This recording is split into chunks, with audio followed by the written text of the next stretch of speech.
নমস্কার, আমি অ্যাস্ট্রোলজার মনীষা শাস্ত্রী বলছি। আপনাদের রাশিচক্রটা একবার দেখে নিন যে আপনাদের রাশিচক্রে শনি গ্রহটি কিভাবে বসে আছে, কোন ঘরে বসে আছে।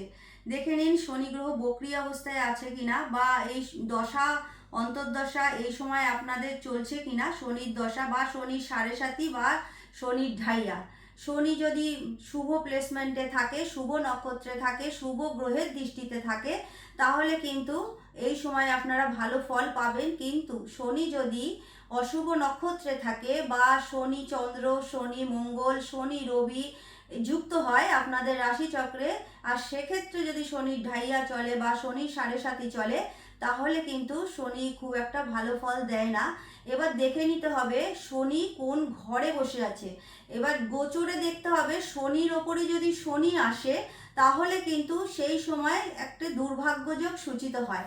কারণ শনি যদি কখনো তাদের প্লেসমেন্ট যদি অশুভ গ্রহের সাথে হয়, তাহলে কিন্তু সেই সময় মানসিকভাবে মানুষ ভীষণ বিপর্যস্ত হয়ে পড়ে, অর্থনৈতিকভাবে ভীষণভাবে টানাপোড়েন চলে আসে। এবার দেখে নিতে হবে গোচরে শনির ওপর শনি আসলে কিন্তু এই সময়টাতেই এই ফলগুলো দিয়ে থাকে। কিন্তু কোন ঘরে শনি বসে আছে সেই হিসাবে কিন্তু ফলাফল। যদি দ্বিতীয়, নবম, একাদশে থাকে, সেখানে কিন্তু অর্থনৈতিক ক্ষেত্রে ভীষণভাবে সমস্যা দেখা যায়। যদি থাকে সপ্তমে, গোচরে শনি আসলো, তখন কিন্তু দাম্পত্য লাইফে ভীষণভাবে সমস্যা চলে আসে। যদি থাকে ধরুন আপনার ষষ্ঠে, সেখানে যদি গোচরে শনির ওপর শনি আসে, তাহলে কিন্তু শত্রুদের দ্বারা ভীষণভাবে নির্যাতন হওয়া, শত্রুদের দ্বারা ক্ষতি হয়ে যাওয়া, শত্রু উৎপীড়ন বেড়ে যাওয়া এবং ঋণগ্রস্ত হয়ে যাওয়া হয়। মানুষ অনেক কারণেই ঋণ নেয়। কেউ হয়তো নতুন ব্যবসা শুরু করলেন, সেখানে আপনারা ঋণ নিলেন, বা কেউ কখনো দেখা যায় কেউ মেয়ের বিয়ের জন্য ঋণ নিচ্ছে। সেক্ষেত্রে কিন্তু এই সময় যদি ষষ্ঠে শনির ওপর গোচরে শনি আসে, তখন ঢাইয়া বা সাড়ে সাতি চলে, তখন কিন্তু সমস্যাটা ভীষণভাবে বেড়ে যায়। আচ্ছা, এরকম যদি আপনাদের ক্ষেত্রে হয়, দেখছেন যে প্রচুর ঋণ বেড়ে যাচ্ছে বা অর্থনৈতিক দিক থেকে প্রচণ্ড সমস্যা দেখা দিচ্ছে, তাহলে আপনারা প্রত্যেক দিন বা প্রত্যেক সোমবার 11টা তুলসী পাতার মধ্যে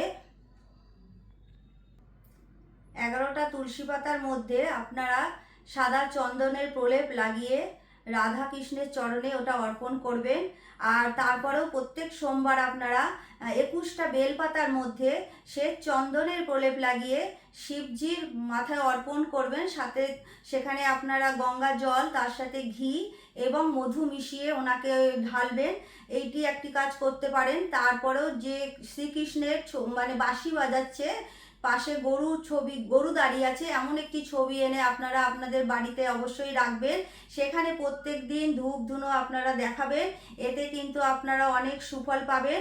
তারপরেও যেটা করবেন, প্রত্যেক বৃহস্পতিবার আপনারা একটি বট পাতার মধ্যে রলি গুলিয়ে তার মধ্যে ডালিম গাছের কলম দিয়ে আপনারা আপনাদের এই ঋণের ব্যাপারটা বা যে কোনো মনস্কামনা জানিয়ে লিখবেন ওই রলি দিয়ে আর ডালিম গাছের কলম দিয়ে। ওটাকে আপনারা রেখে দেবেন। প্রত্যেক বৃহস্পতিবারে এটা করবেন। যখন পূর্ণিমা আসবে, সেই পূর্ণিমায় সবগুলো একত্রিত করে আপনার প্রবাহিত জলে এটাকে ভাসিয়ে দেবেন। আর অবশ্যই এই কাজটা আপনারা করবেন। ঋণ মুক্তির ক্ষেত্রে ভীষণভাবে এটা কাজ করে। আর যখন আপনারা শিবলিঙ্গের ওখানে বেলপাতা সহযোগে জল ঢালবেন, তখন অবশ্যই ওম ঋণ মুক্তেশ্বরায় মহাদেবায় নম এই মন্ত্রটি 108 বার বলবেন। এছাড়াও কালকে 4:50 পর্যন্ত অমাবস্যা রয়েছে। তারপরে আপনারা রবিবারযুক্ত পুষ্যা নক্ষত্র বা বৃহস্পতিবারযুক্ত পুষ্যা নক্ষত্রে ভীষণ সাফল্য আসে। তা সেখানে দাঁড়িয়ে আপনারা কালকে সন্ধ্যের সময় যখন নিউ মুন শুরু হবে, আপনারা যে কোনো রাধা কৃষ্ণের মন্দিরে যাবেন বা লক্ষ্মীনারায়ণ মন্দিরে যাবেন, অবশ্যই মালা নেবেন।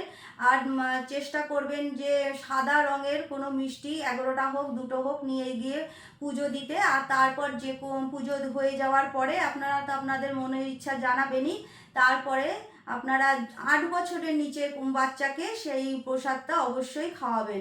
এতে আপনারা অবশ্যই ভালো ফল পাবেন। কারণ রবিবার যুক্ত পুষ্যা নক্ষত্রের সব রকমের মনের ইচ্ছা পূর্ণ হয়। আপনারাও আপনারা মনের ইচ্ছা জানিয়ে যে কোনো মন্দিরে গিয়ে অবশ্যই নিউ মুন যখন স্টার্ট হবে পুজো দিয়ে আসবেন। কালকে 4 আগস্ট পুষ্যা নক্ষত্র, রবিবার। এই দিন আপনারা আমি যেভাবে বললাম সেইভাবে পুজোটা করুন, নিশ্চয়ই সুফল পাবেন।